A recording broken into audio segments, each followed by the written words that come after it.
चल चल चल चल गाड़ी स्टार्ट कर।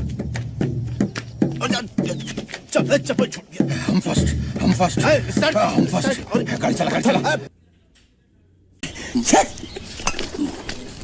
सभी पत्रकार साथियों को नमस्ते। साथियों, आज आप देश के किसी भी कोने में जाकर एक सर्वे करा लीजिए और पूछिए कि अगर मोदी जी किसी पॉलिटिशियन से डरते हैं तो वो कौन है। क्या क्या बात कर रहे हैं? मैं और आपको यूनानिमसली एक ही जवाब मिलेगा, मोदी जी अगर किसी से डरते हैं तो वो अरविंद केजरीवाल जी हैं। क्या बोला तूने? मोदी जी अगर किसी से डरते हैं तो वो अरविंद केजरीवाल जी हैं। और ऐसा क्यों है? क्योंकि भाजपा अरविंद केजरीवाल जी की नीतियों का मुकाबला नहीं कर सकती। आप भाजपा के किसी भी स्टेट को उठा के देख लीजिए, वहां सिटीजन्स को कोई मुफ्त सुविधाएं नहीं मिलती और सारे के सारे स्टेट लॉसेस में हैं। कब हो गया ये?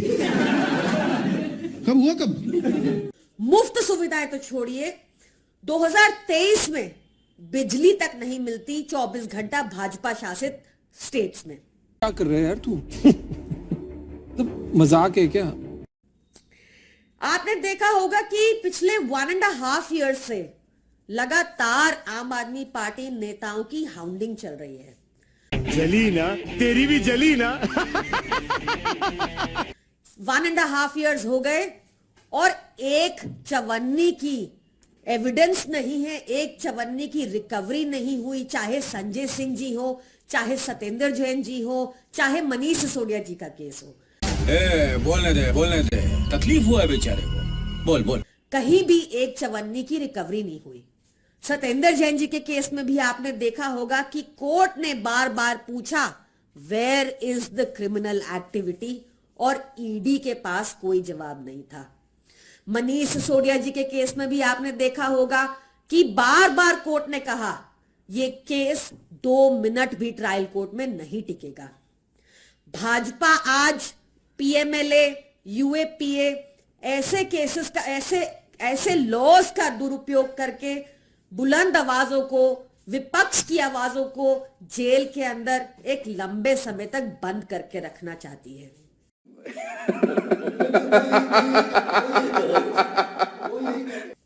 आपको याद होगा कि पिछले साल के स्टार्टिंग में भाजपा के एक वरिष्ठ नेता और पूर्व राज्यपाल जी ने भी कहा था कि लोकसभा चुनाव से पहले अरविंद केजरीवाल जी को अरेस्ट करने की मंशा है क्योंकि मोदी जी अरविंद केजरीवाल जी से डरते हैं।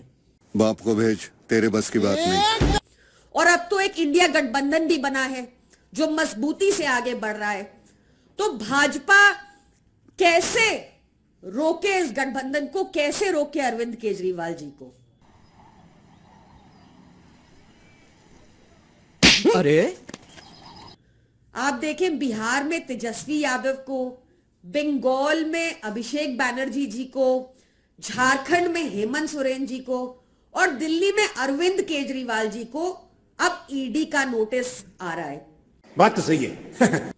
देखिए, ईडी का नोटिस, हम कानून का पालन करने वाले लोग हैं। हम अपने आप को भाजपा की तरह कानून से ऊपर नहीं मानते।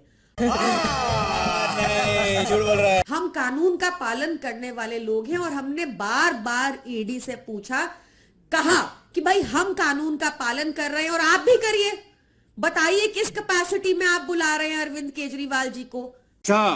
विटनेस की कैपेसिटी में बुला रहे हैं, अक्यूज्ड की कैपेसिटी में बुला रहे हैं, चीफ मिनिस्टर ऑफ दिल्ली की कैपेसिटी में बुला रहे हैं, या कन्वीनर ऑफ आम आदमी पार्टी की कैपेसिटी में बुला रहे हैं। हमको सिखा रिया है। तो ईडी तो जवाब नहीं दे पा रही,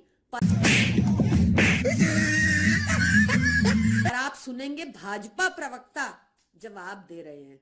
भाजपा प्रवक्ताओं को ऑलरेडी पता है कि अरेस्ट होगा।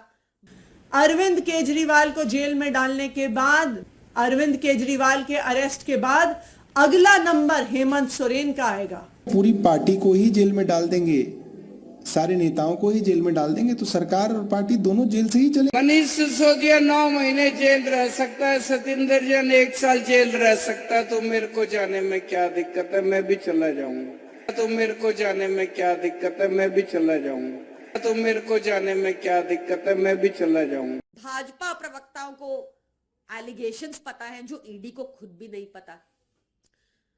एक बात और है कि आप देखेंगे कि मोदी जी को करप्शन से कोई प्रॉब्लम नहीं है, मोदी जी को अपराध से भी कोई प्रॉब्लम नहीं है। आप भाजपा का चाल चरित्र चेहरा देखिए, जो जितना बड़ा अपराधी वो उतना ही बड़ा पदाधिकारी।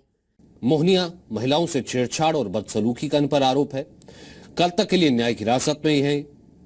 वहीं जितेंद्र सिंह तोमर फर्जी डिग्री का आरोप है। सोमनाथ भारती पत्नी के साथ घरेलू हिंसा का आरोप है, डोमेस्टिक वायलेंस।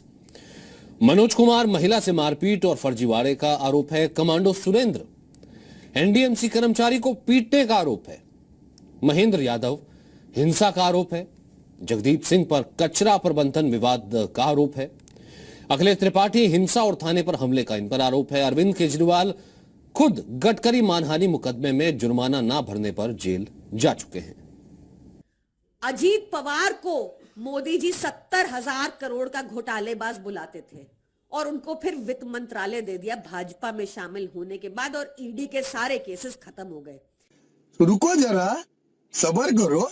2 दिन पहले जिन नेताओं को चिल्ला कर मोदी जी ने कहा कि इन्होंने 70,000 करोड़ का घोटाला कर दिया, उन सारे भ्रष्टाचारियों को जो मोदी जी की नजर में भ्रष्टाचारी थे, उनको उन्होंने अपनी पार्टी में शामिल कर लिया। देश के बेईमानों की लिस्ट बनाई थी। चिदम्बरम साहब, सलमान खुर्शीद, मायावती, मुलायम सिंह यादव, अनु टंडन, इनका स्विस बैंक के खाते निकले थे इनके। श्री प्रकाश जायसवाल कोयला घोटाले वाले, कपिल सिब्बल, कमलनाथ, पवन बांसल, फारूक अब्दुल्ला, नवीन जिंदल, अवतार सिंह भड़ाना, शरद पवार अगर वो लड़ेंगे तो ये ए राजा, राहुल गांधी। जो इंडिया अलायंस है, ये अलायंस कुछ चंद 26, 27, 28 केवल पार्टियों का अलायंस नहीं है। छगन भुजबल का एग्जाम्पल बहुत रीसेंट है। ईडी ने कोर्ट में कहा फाइलें खो गई और केस वापस ले लिया गया जब छगन भुजबल भाजपा में शामिल हो गए। शुभेंदु अधिकारी, हिमंत बिस्वा शर्मा, ये लिस्ट बहुत लंबी है और आप भी जानते हैं। तू समझा? हाँ। नहीं, तू समझा नहीं। तो हम फिर से यही कहेंगे कि unlike the BJP, we are law abiding citizens, we believe in the rule of law.